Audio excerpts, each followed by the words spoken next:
The Science of Getting Rich by Wallace D. Wattles. Read by Anthony Wilson. Preface. This book is pragmatical, not philosophical. A practical manual, not a treatise upon theories. It is intended for the men and women whose most pressing need is for money, who wish to get rich first and philosophize afterward. It is for those who have, so far, found neither the time, the means, nor the opportunity to go deeply into the study of metaphysics, but who want results, and who are willing to take the conclusions of science as a basis for action, without going into all the processes by which those conclusions were reached. It is expected that the reader will take the fundamental statements upon faith, just as he would take statements concerning a law of electrical action if they were promulgated by a Marconi or an Edison, and, taking the statements upon faith, that he will prove their truth by acting upon them without fear or hesitation. Every man or woman who does this will certainly get rich, for the science herein applied is an exact science, and failure is impossible. For the benefit, however, of those who wish to investigate philosophical theories and so secure a logical basis for faith, I will here cite certain authorities. The monistic theory of the universe, the theory that one is all and that all is one, that one substance manifests itself as the seeming many elements of the material world, is of Hindu origin, and has been gradually winning its way into the thought of the Western world for 200 years. It is the foundation of all the Oriental philosophies, and of those of Descartes, Spinoza, Leibniz, Schopenhauer, Hegel, and Emerson. The reader who would dig to the philosophical foundations of this is advised to read Hegel and Emerson for himself. In writing this book, I have sacrificed all other considerations to plainness and simplicity of style, so that all might understand. The plan of action laid down herein was deduced from the conclusions of philosophy. It has been thoroughly tested, and bears the supreme test of practical experiment. It works. If you wish to know how the conclusions were arrived at, read the writings of the authors mentioned above, and if you wish to reap the fruits of their philosophies in actual practice, read this book and do exactly as it tells you to do. The Author. Chapter 1. The Right to be Rich. Whatever may be said in praise of poverty, the fact remains that it is not possible to live a really complete or successful life unless one is rich. No man can rise to his greatest possible height in talent or soul development unless he has plenty of money. For to unfold the soul and to develop talent, he must have many things to use, and he cannot have these things unless he has money to buy them with.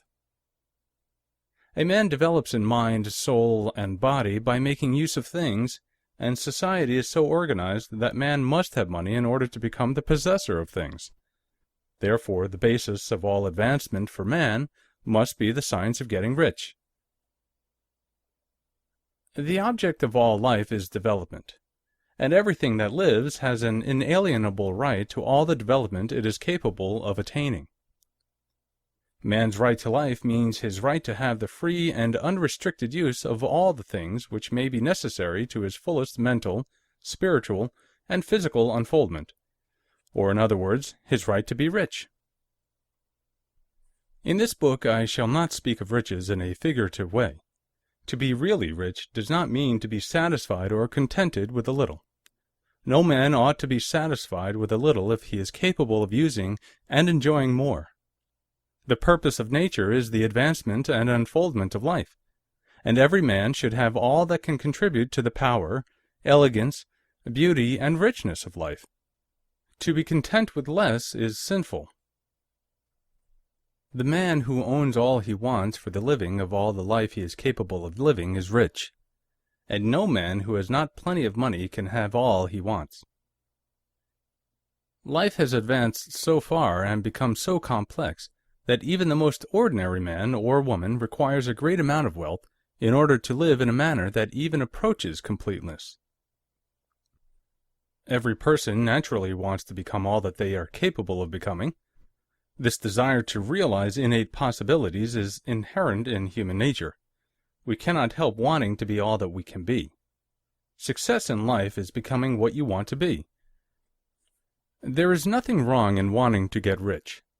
The desire for riches is really the desire for a richer, fuller, and more abundant life, and that desire is praiseworthy. The man who does not desire to live more abundantly is abnormal, and so the man who does not desire to have money enough to buy all he wants is abnormal. There are three motives for which we live. We live for the body, we live for the mind, we live for the soul. No one of these is better or holier than the other. All are alike desirable, and no one of the three, body, mind, or soul, can live fully if either of the others is cut short of full life and expression. It is not right or noble to live only for the soul and deny mind or body, and it is wrong to live for the intellect and deny body or soul. We are all acquainted with the loathsome consequences of living for the body and denying both mind and soul. And we see that real life means the complete expression of all that man can give forth through body, mind, and soul. Whatever he can say, no man can be really happy or satisfied unless his body is living fully in every function, and unless the same is true of his mind and his soul. Wherever there is unexpressed possibility, or function not performed, there is unsatisfied desire. Desire is possibility seeking expression, or function seeking performance. A man's highest happiness is found in the bestowal of benefits on those he loves. Love finds its most natural and spontaneous expression in giving. The man who has nothing to give cannot fill his place as a husband or father, as a citizen or as a man. It is in the use of material things that a man finds full life for his body, develops his mind, and unfolds his soul. It is therefore of supreme importance to him that he should be rich. It is perfectly right that you should desire to be rich. If you are a normal man or a woman, you cannot help doing so. It is perfectly right that you should give your best attention to the science of getting rich, for it is the noblest and most necessary of all studies. If you neglect this study, you are derelict in your duty to yourself, to God, and humanity. For you can render to God and humanity no greater service than to make the most of yourself.